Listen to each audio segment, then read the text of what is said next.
Hi dears, അസ്സാം വലൈക്കും, നമസ്കാരം. നിങ്ങൾക്കെല്ലാവർക്കും സുഖമല്ലേ? ഞാനും ഇവിടെ സുഖമായിട്ട് ഇരിക്കണം. പിന്നെ എന്തൊക്കെയുണ്ട് എല്ലാവരും വിശേഷങ്ങൾ? സുഖമല്ലേ? ജലദോഷമൊക്കെ പിടിച്ചിട്ട്, പനി പിടിച്ചിട്ട് തൊണ്ടക്കൊരു പ്രശ്നമുണ്ട്. അപ്പം ഞാനിന്നിവിടെ ഉണ്ടാക്കാൻ വേണ്ടി പോണത് ചേനക്കുള്ളിയാണ്. ചേനപ്പേരി, ചേന വറവ്, ഇതൊക്കെ നമ്മൾ ഉണ്ടാക്കലുണ്ട്. പക്ഷെ അതിന് വ്യത്യസ്തമായിട്ടുള്ള ഒരു ചേനക്കൊള്ളി എന്നാണ് ഞാൻ പറയല്ലേ. വേറെ എന്തെങ്കിലും പേര് പറയുമെന്നുള്ളത് എനിക്കറിയില്ല. ഇത് നമ്മൾക്ക് വെറുതെ തിന്നാനും ടേസ്റ്റാണ്, ചായൻ്റെ കൂടെ കഴിക്കാനൊക്കെ ടേസ്റ്റാണ്. അപ്പോൾ അതിന് വേണ്ടിയിട്ട് ഞാനൊരു ചേനൻ്റെ കഷ്ണം എടുത്തിട്ട് നല്ലതുപോലെ തൊലിയൊക്കെ കളഞ്ഞ് കഴുകി വൃത്തിയാക്കി കൊണ്ടുവന്നതാണ്. ചേനയെപ്പറ്റി എല്ലാവർക്കും അറിയാമായിരിക്കും. അറിയാത്തവരുണ്ടെങ്കിൽ ചേന ചില ആളുകൾക്ക് ചൊറിച്ചിലുണ്ടാവും ചേന വൃത്തിയാക്കി കഴുകിയൊക്കെ കഴിഞ്ഞാൽ. അപ്പോൾ പണ്ട് ഉള്ള ആളുകളൊക്കെ അതിനൊരു കഷ്ണം, ഒരു പീസ് എടുത്തിട്ട് ആദ്യം തന്നെ നന്നാക്കി ഉടനെ തന്നെ കൊണ്ടുപോയിട്ട് കത്തണ അടുപ്പിലിടും. അപ്പം ചൊറിയില്ല എന്ന് പറയും. പക്ഷെ എങ്ങനെയായാലും കുറച്ച് ചൊറിയും, അത് വേറെ. അപ്പോൾ ഞാനതൊക്കെ കഴുകി വൃത്തിയാക്കി കൊണ്ടുവന്ന് കുറച്ച് വീതിയിലുള്ള കഷ്ണങ്ങളാക്കി കട്ട് ചെയ്തിട്ട് പിന്നെ ഇത്ര വലുപ്പത്തിൽ ആക്കിയിട്ട് കട്ട് ചെയ്തെടുക്കുകയാണ്. ചൂടോടുകൂടി കഴിക്കാൻ നല്ല ടേസ്റ്റാണ് ഉണ്ടാക്കി കഴിഞ്ഞാൽ. വെറുതെ ഇങ്ങനെ നമ്മൾ തിന്നു പോകും. അപ്പം ഞാൻ ഈ ഒരു കനത്തിലാണ് ഇത് കട്ട് ചെയ്തെടുക്കുന്നത്.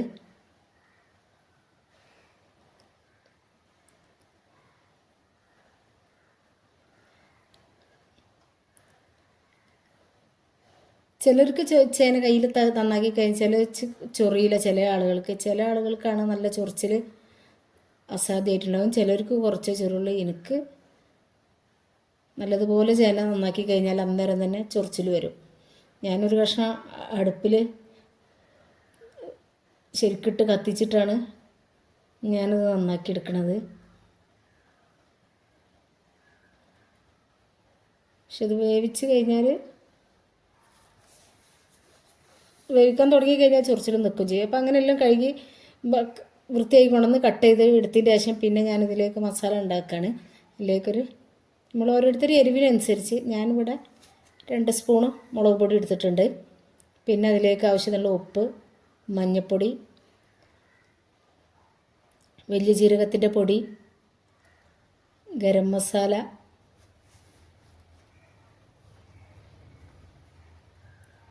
കുരുമുളകിൻ്റെ പൊടി, പിന്നെ കോൺഫ്ലവറാണ് ഇട്ട് കൊടുക്കുന്നത്. അതും 2 ടീസ്പൂൺ നിറച്ചിട്ട് ഇട്ട് കൊടുക്കുന്നുണ്ട്. പിന്നെ ഒരു മുട്ട ചേർത്ത് കൊടുക്കുകയാണ്. എന്നിട്ട് ഇതെല്ലാം കൂടി നല്ലതുപോലെ മിക്സാക്കി എടുക്കുക.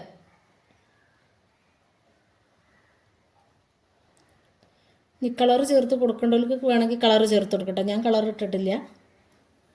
ഇത് എൻ്റെ അടുത്തുള്ളത് നല്ല എരിവുള്ള മുളക് പൊടിയാണ്. പിന്നെ അതിലേക്ക് ഞാൻ ഒരു ചെറുനാരങ്ങൻ്റെ പകുതി നീര് പിഴിഞ്ഞ് കൊടുക്കുകയാണ്. ഇത് ഓപ്ഷണലാണ്, വേണ്ടവർക്ക് വേണമെങ്കിൽ ചേർത്ത് കൊടുത്താൽ മതി.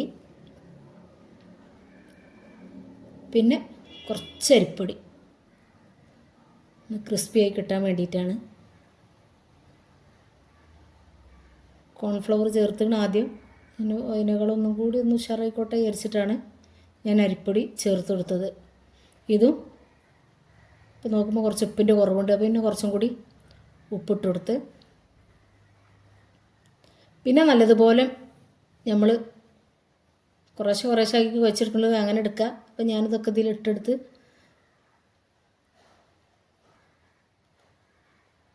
കുഴച്ചെടുക്കുകയാണ്.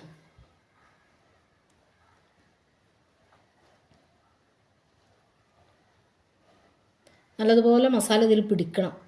അപ്പോൾ ഇതൊരു കുറച്ച് സമയം റെസ്റ്റ് ചെയ്യാൻ വെക്കണവർക്ക് വെക്കുക, വേഗം പൊരിക്കണവർക്ക് വേഗം പൊരിക്കും ചെയ്യുക. ഈ കൈ ഞാൻ പറഞ്ഞില്ല, ചൊറിന ഉള്ളവർക്ക് ആകെ ഒരു 10 മിനിറ്റ് വെച്ചതിൻ്റെ ശേഷം പൊരിച്ചെടുക്കുക. അപ്പോൾ നിങ്ങൾക്ക് എൻ്റെ വീഡിയോ ഇഷ്ടപ്പെടുകയാണെന്നുണ്ടെങ്കിൽ ഒരു ലൈക്ക് ഒന്ന് സപ്പോർട്ട് ചെയ്യണേ. ഇഷ്ടപ്പെട്ടിട്ടുണ്ടെങ്കിൽ ഫ്രണ്ട്സിനും ഫാമിലിക്കൊക്കെ ഒന്ന് ഷെയർ ചെയ്ത് കൊടുക്കുക. കുക്കിംഗ് ഇഷ്ടപ്പെടുന്ന ഫ്രണ്ട്സിനൊക്കെ. സബ്സ്ക്രൈബ് ചെയ്യാതെ ആരെങ്കിലും കാണുന്നുണ്ടെങ്കിൽ പ്ലീസ് ഒന്ന് സബ്സ്ക്രൈബ് ചെയ്തും കൂടി സപ്പോർട്ട് ചെയ്യണേ. നിങ്ങളെ സപ്പോർട്ട് ഉണ്ടെങ്കിലേ നമുക്ക് മുന്നോട്ട് പോകാൻ വേണ്ടി പറ്റുള്ളൂ. അപ്പോൾ വീഡിയോ കാണുമ്പോൾ തന്നെ ഒരു ലൈക്ക് തരണം. കമൻറ്റ് ഇട്ടാലും ആളുകൾ ലൈക്ക് അടിക്കാൻ മറന്നു പോണതായിരിക്കും എന്ന് വിചാരിക്കണം. ലൈക്ക് തരാൻ മറക്കണതുകൊണ്ടായിരിക്കും. ചിലർ കണ്ടു കഴിഞ്ഞിട്ട് ലൈക്കും കമൻറ്റും കൂടി ഒരുമിച്ച് തരാമെന്ന് ഉദ്ദേശിക്കുകയാണെന്നുണ്ടെങ്കിൽ ചിലപ്പോൾ അപ്പോൾ കഴിഞ്ഞാൽ പിന്നെ വേഗം കമൻറ്റ് ചെയ്യും. അപ്പോൾ ലൈക്ക് മറന്നു പോണതാണ്. അപ്പോൾ എല്ലാവരും മറക്കാതെ ലൈക്ക് തരാൻ ഇഷ്ടപ്പെടുന്നവർ ലൈക്ക് ഒന്ന് സപ്പോർട്ട് ചെയ്യുക.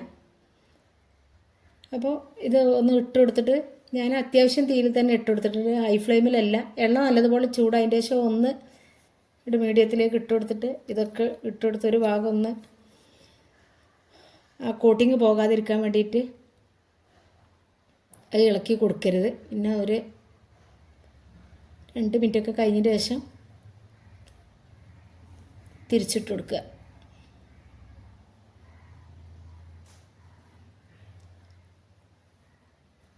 ചേനക്കുള്ളി തിന്നാൻ നല്ല ടേസ്റ്റാണ്. നമ്മളിത് പൊരിച്ച് വെക്കുമ്പോൾ തന്നെ തിന്ന് പോവും. നമ്മളറിയാതെ തന്നെ തിന്ന് പോവും അത്. അപ്പോൾ ചിലർക്ക് ഇനി പുളി ഇഷ്ടമില്ലാത്തവരാണെന്നുണ്ടെങ്കിൽ ചെറുനാരങ്ങൻ്റെ നീര് ഒഴിവാക്കി കൊടുക്കട്ടോ. ഞാനാ പൊരിച്ച് വെച്ചതൊക്കെ ഞങ്ങളത് അന്നേരം തന്നെ തിന്ന് കഴിഞ്ഞ്.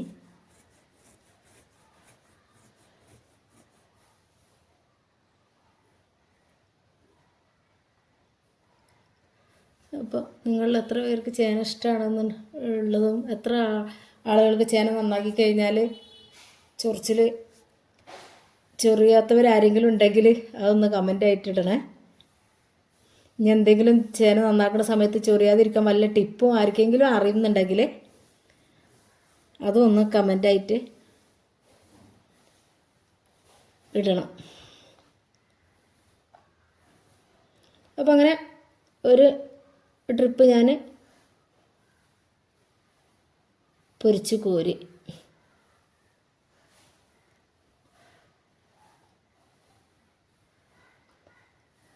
നമ്മൾ തിന്നുന്ന സമയത്താണത് ചേനക്കുള്ളിയാണെന്നുള്ളത് അറിയുള്ളൂ.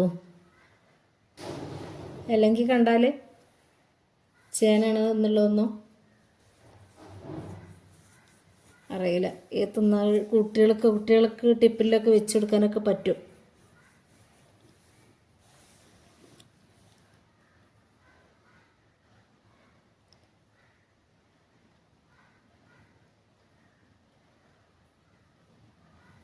ഒന്ന് ആദ്യം ഒന്ന് ഇട്ടെടുത്ത് പിന്നെ ഒന്ന് അടിവശം ഒന്ന് ഫ്രൈ ആയി കഴിഞ്ഞാൽ ഒന്നങ്ങോട്ട് തിരിച്ചിട്ട് കൊടുക്കുക. നമ്മൾ ഇട്ട പാടെ തിരിച്ച് മറിച്ച് ഇട്ട് കൊടുത്താൽ അതിന്മേലുള്ള ആ മസാല ഇളകിപ്പോവും. അപ്പോൾ അതുകൊണ്ട് ഒന്ന് എണ്ണയിൽ കിടന്ന് മൊരിഞ്ഞതിന് ശേഷം തിരിച്ചിട്ട് കൊടുക്കുക. അപ്പോൾ ഇത്രയൊക്കെ തന്നെ എൻ്റെ വീഡിയോ ഉള്ളൂ. ഇഷ്ടപ്പെട്ടാൽ ഷെയർ ചെയ്യാനും കമൻറ്റ് ചെയ്യാനും ലൈക്ക് ചെയ്യാനൊന്നും മറക്കല്ലിട്ട് മക്കളെ. ഓക്കെ, അസ്സലാമു അലൈക്കും.